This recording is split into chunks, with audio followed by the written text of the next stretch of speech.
السلام علیکم ورحمۃ اللہ وبرکاتہ۔ معزز ناظرین کرام، آج ہم گفتگو کریں گے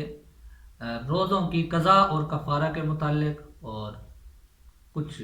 ناظرین کی طرف سے سوالات ہیں، ان کے جواب دینے کی کوشش کریں گے۔ تو چونکہ اللہ رب العزت قرآن کریم میں ارشاد فرماتے ہیں، اعوذ باللہ من الشیطان الرجیم، بسم اللہ الرحمن الرحیم، لا یکلف اللہ نفسا الا وسعها، کہ اللہ تعالیٰ نے انسان کو اتنے کا مکلف بنایا ہے جتنا وہ کر سکتا ہے اس کی طاقت کے مطابق۔ اسی لیے شریعت نے رمضان کے روزوں کو بعض لوگوں کے لیے جن کی مجبوری ہو اس کے لیے ان کے لیے اٹھا دیا، فار ایگزامپل مسافر کے لیے، اور خواتین کے لیے حیض و نفاس کی حالت میں، اور کچھ اور صورتیں ہیں بیمار کے لیے وغیرہ۔ تو اب ایسے لوگ کیا کریں گے؟ تو ایسے لوگ رمضان کے روزوں کی قضا کریں گے۔ اگر کسی مجبوری کی وجہ، یا کسی نے جان بوجھ کے رمضان کا روزہ نہیں رکھا، بعد میں پہلے اس کی طرف توجہ ہی نہیں تھی، مسلمان تھا، روزے تو اس پہ فرض تھے، اب اس کو توفیق ہوئی ہے، توبہ کی، آئندہ وہ رکھنا چاہتا ہے تو آگے والے روزے رکھے گا، اور پیچھے والے جو روزے رہ چکے ہیں ان کی وہ قضا کرے گا۔ اب یہ کہ قضا اور کفارہ یہ کن چیزوں پر ہوگا؟ دیکھیں، کفارہ وہ تو رمضان کے روزوں کو جان بوجھ کر چھوڑ دینے سے، یا نفلی روزہ توڑ دینے سے، رمضان کے روزے جان بوجھ کر چھوڑ دینے سے، کسی مجبوری کے سبب ہوں یا بغیر کسی مجبوری کے، یا نفلی روزہ توڑ دینے سے قضا لازم آتی ہے۔ اور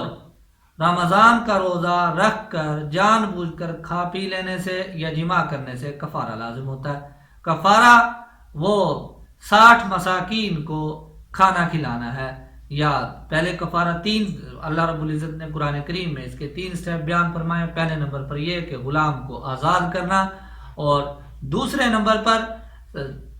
60 لگاتار روزے رکھنا، 2 مہینے کے لگاتار 60 روزے رکھنا جس میں کوئی وقفہ نہیں ہونا چاہیے، اور تیسرا یہ ہے کہ 60 مساکین کو کھانا کھلانا۔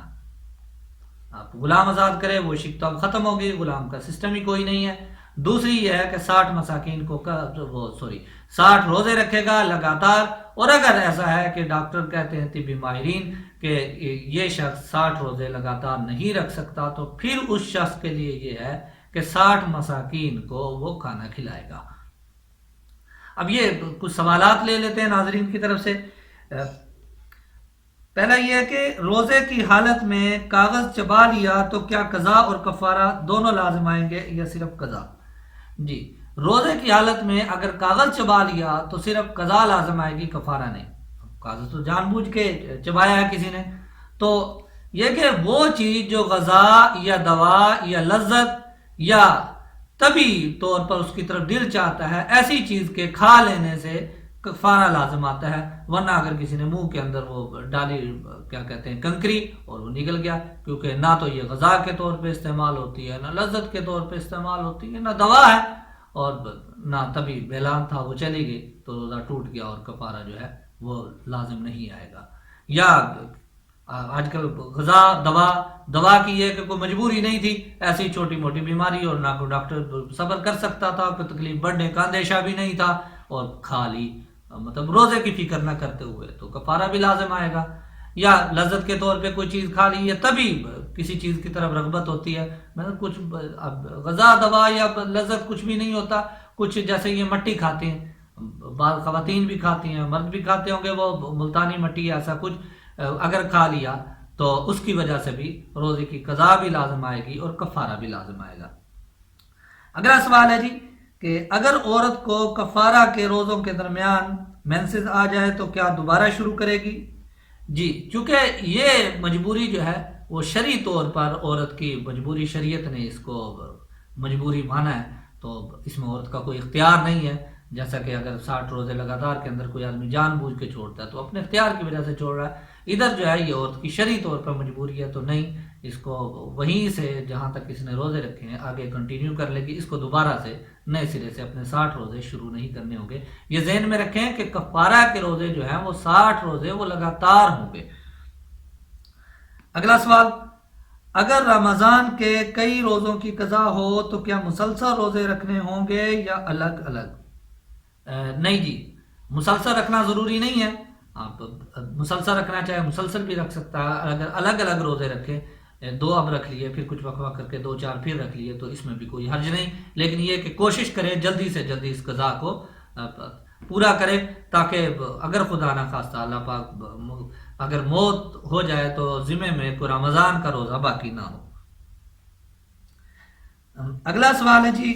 کہ میں نے پچھلے کئی سال سے رمضان کے روزے نہیں رکھے، اب اللہ پاک نے توبہ کی توفیق دی ہے، اس رمضان کے روزے رکھ رہا ہوں، کیا پچھلے روزوں کا فدیہ دے سکتا ہوں؟ نہیں جی، پچھلے روزوں کا فدیہ یہ رمضان کے روزے رکھیں اور پھر جو پہلے رمضان کے روزے آپ اندازے سے آپ کو کہ کتنے رمضان کے روزے میں نے چھوڑے ہیں ان کی قضا کرے گا۔ فدیہ صرف وہ شخص دے سکتا ہے جس کو شریعت کی نظر میں شیخ فانی کہتے ہیں، مطلب وہ عمر کے اسٹیج پہ ہے کہ یا تو بیمار ہے،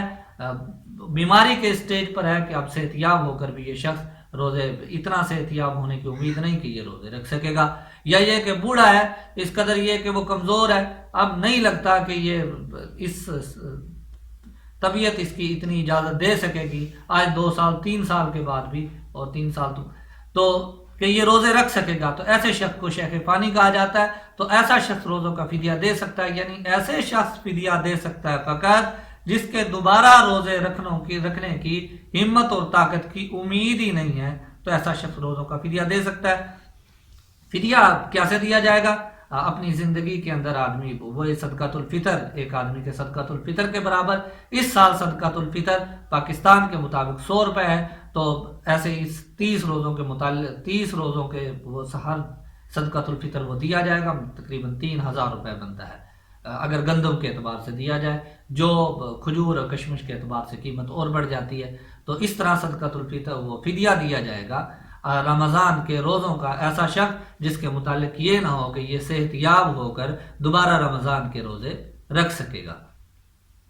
آگے جی، فدیہ کس کو دینا جائز ہے؟ فدیہ اسی کو دے سکتے ہیں جس کو زکوٰۃ دی جا سکتی ہے۔ صدقۃ الفطر، زکوٰۃ اور فدیہ ان تینوں کے مستحق سیم ہیں، تینوں کا ایک ہی طرح کے جو ان کے مصارف بیان ہوئے ہیں انہی کو زکوٰۃ دی جا سکتی ہے، اسی کو صدقۃ الفطر دیا جا سکتا ہے اور اسی کو فدیہ دیا جا سکتا ہے۔ آج کے لیے اتنا ہی، اور اللہ رب العزت ہمیں صحیح سمجھنے کی، عمل کرنے کی توفیق عطا فرمائے۔ وآخر دعوانا ان الحمد للہ رب العالمین۔